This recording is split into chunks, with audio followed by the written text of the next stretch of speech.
Hello, good morning. भारतीय संस्कृति बहुत महान है और इसकी अंदर ऐसी कई प्रथाएं हैं जो हमें जीवन में आगे बढ़ने को प्रेरित करती हैं, हमारे लिए संजीवनी के समान है। लेकिन बहुत सी ऐसी प्रथाएं भी रही हैं जो हमारे जीवन के विकास में बहुत बड़ी बाधा रही हैं, स्त्रियों के लिए बहुत बड़ी बाधा रही हैं।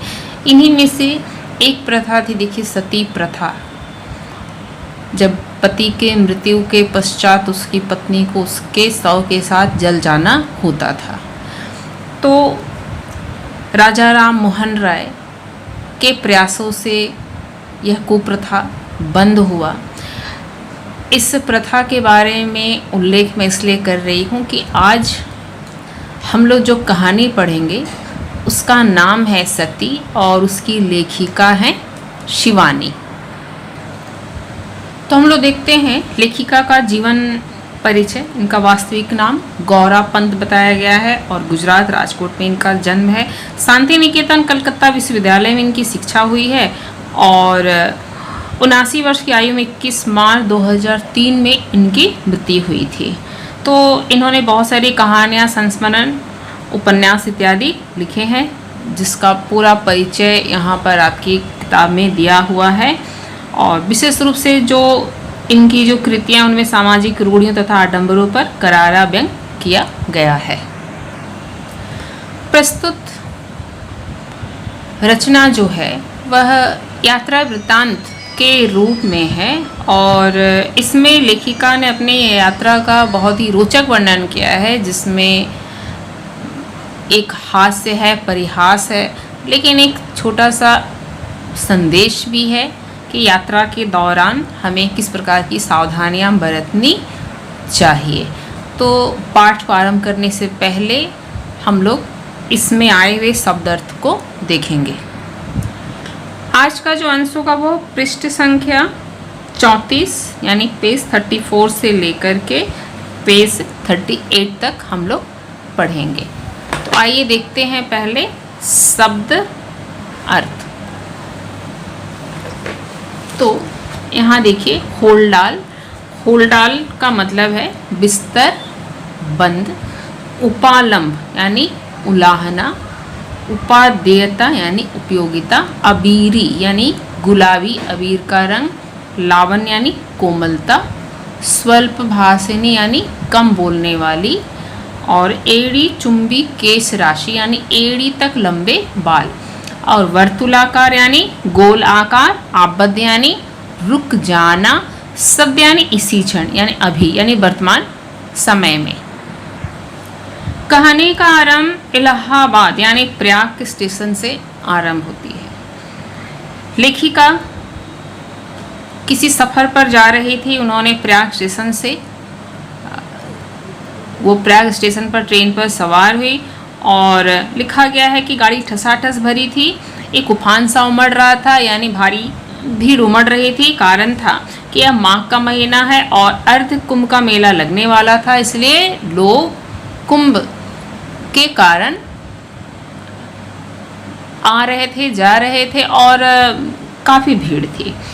उन्होंने जिस डब्बे में उन्हें बैठना था वहाँ रिजर्वेशन स्लिप में देखा कि 3 महिला यात्रियों के नाम थे। उन्हें लगा कि ये बहुत ही अच्छा हुआ कि कोई पुरुष सहयात्री नहीं है, यानी उनकी जो नाक के खर्राटे, नासिका गर्जन यानी नाक के खर्राटे से भी ध्यान दे लीजिए, तो नाक के खर्राटों से वो बच जाएंगी।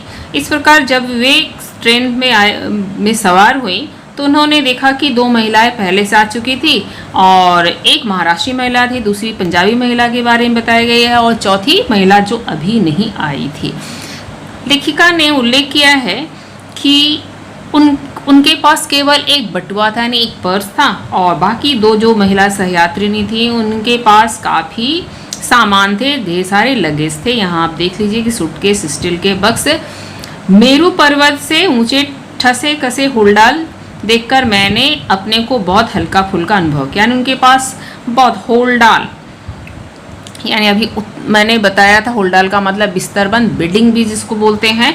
तो पहले बेड बिस्तरा को बांध कर भी ले जाना पड़ता था, उसके लिए एक बड़ा सा पैकेट आता था, बैग जैसा आता था, उसको होल्डाल कहते हैं। तो वो भी बहुत कसा हुआ था। जो मेरू पर्वत, पुराणों में इसका वर्णन मिलता, मेरू पर्वत जो काफ़ी ऊंचा माना जाता था, उसका उल्लेख हुआ है।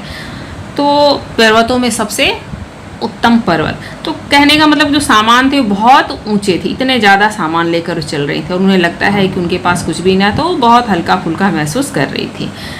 और यहाँ यह भी बताया गया है कि यात्रा के दौरान यदि बहुत सामान ना हो, लगेज ना हो, तो यात्रा बड़ी सुखदायी होती है, क्योंकि उन्हें कहाँ रखना है, किस तरह रखना है। कभी कभी लोगों के भी यहाँ लिखा गया कि ना यात्रियों के उपालन की चिंता और ना ही कुली की चिंता होती है। कभी कुली को पैसे दो सामान देने की, लेकर चलने के लिए, तो वो भी बड़ी अवज्ञा से कभी कह देते ये क्या दे रही हैं साहब, यानी पैसे कम हैं, ये शिकायत करते हैं। सहयात्री जो होते हैं वे भी उलाहना देते हैं कि यहाँ ऐसे ना रखें, वैसे ना, तो बहुत दिक्कतें आती हैं।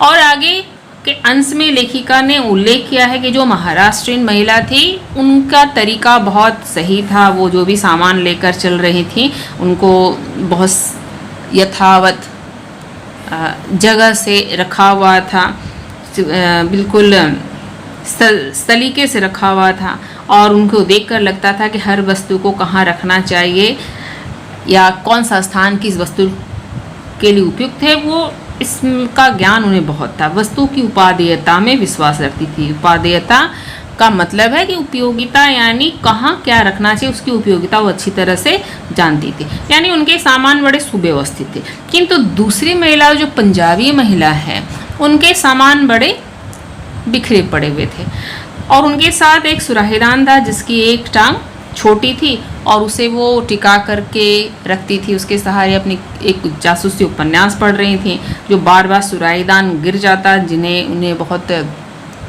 बार बार बाधित होना पड़ता था। यह देखकर वो मनी मन हंस रही थी लेखिका, और उन्हें लगता है वो चाहती तो उसे सहारा दे सकती थी, लेकिन उन्हें लगता है कि इस तरह के सफ़र में लोग इतने सारे झंझट झमेले, इतने ज़्यादा सामान जो लेकर चलते हैं, तो उसमें उन्हें लगता था कि उनकी बुद्धिहीनता है, और ऐसे में उन्हें मदद करना उन्हें अच्छा भी नहीं लगा। उन्हें ज़रूरत नहीं समझी कि ऐसे लोगों की कोई मदद की जाए जो अपने लिए झमेला खुद खड़ा करते हैं।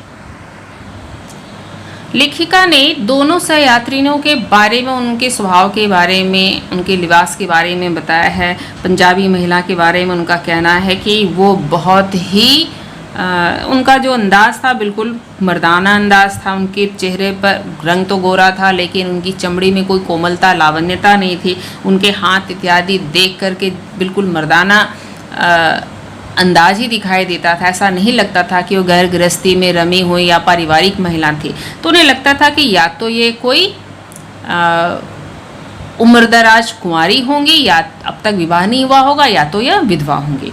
वहीं और इस तरह से बातचीत में वो बहुत खुले विचारों की थी, तुरंत मेलजोल कर लिया था। तो उनसे पता चला कि वो पंजाब की विस्थापितों के लिए आश्रम चलाने का काम करती थी। विस्थापित यानी बंटवारे के समय जो पंजाबी महिला प्रताड़ित होकर के अपनों को खोकर गंवाकर आई, उन्हें कोई आश्रय नहीं दिया गया था, तो उनको आश्रय देने का वो काम करती थी, उनको संभालने का काम करती थी। इस प्रकार वो जानी मानी समाज सेविका थी।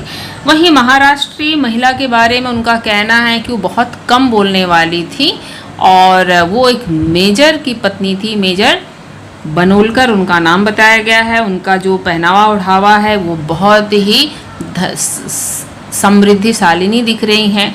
उन सोलापुरी लाल रंग की साड़ी, लंबे बालों का जूड़ा, कान में फूल और मंगलसूत्र इत्यादि। और वो हमेशा एक कोई पत्रिका पढ़ रही थी जिसमें कहानी थी, उस को पढ़ने में लीन थी। उनका स्वभाव बड़ा गंभीर था। जिस तरह से पंजाबी महिला सबसे मिल गई, लेखिका से खुलकर मिल ली, लेकिन महाराष्ट्रीय महिला जो थी वो बहुत गंभीर थी, किसी से मिलना जुलना उन्हें पसंद नहीं था।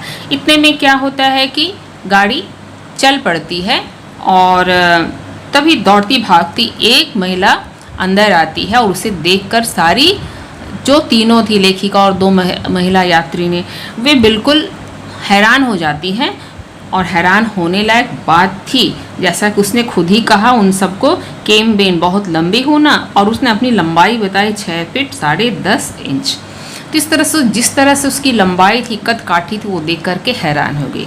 और उससे भी ज़्यादा हैरान करने वाली बात थी क्या, उसने अपने बारे में बताया कि वो प्रिटोरिया से आई है, उसके पति की 1 साल पहले मौत हो गई थी, जिसका जो मृत शरीर है अब मिला है, यानी वो पर्वतारोही थे और बर्फ में दबकर वो पर्वत पर ही मर गए थे। अब उनका शव मिला है, अतः उसे लेने आई है, और यूं कहें कि लेने नहीं बल्कि उसने ये बताया कि वो उसके साथ सती होने आई है। यह सुनकर सभी बहुत हैरान हो जाती हैं, क्योंकि उसके लिबास यहाँ जो बताया जा रहा है कि इस समय तो उसके अंदर कोई विधवापन का कोई निशान नहीं दिख रहा था।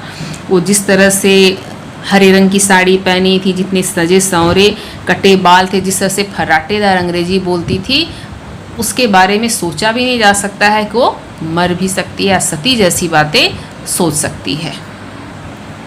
पंजाबी महिला उसकी बात सुनकर बहुत हैरान हो जाती है और मानो उसे बिल्कुल यकीन हो गया कि इस तरह की बात कर सकती है, क्योंकि भावनाओं में बहकर कभी कभी औरतें इस तरह का कदम उठा लेती हैं। तो उसे समझाने लगती है कि उसे इस तरह का कदम नहीं उठाना चाहिए, क्योंकि वो अपना उदाहरण देती है कि उसके भी पति बंटवारे के समय मारे गए थे, किंतु वो सती नहीं हुई। आज सती हो गई होती तो इस तरह से समाज सेवा का कार्य नहीं कर रही होती। अतः उसे सती होने की बात भूल जानी चाहिए और समाज के लिए कुछ करना चाहिए। तो यहाँ से हम लोग अगली वीडियो में इसको देखेंगे।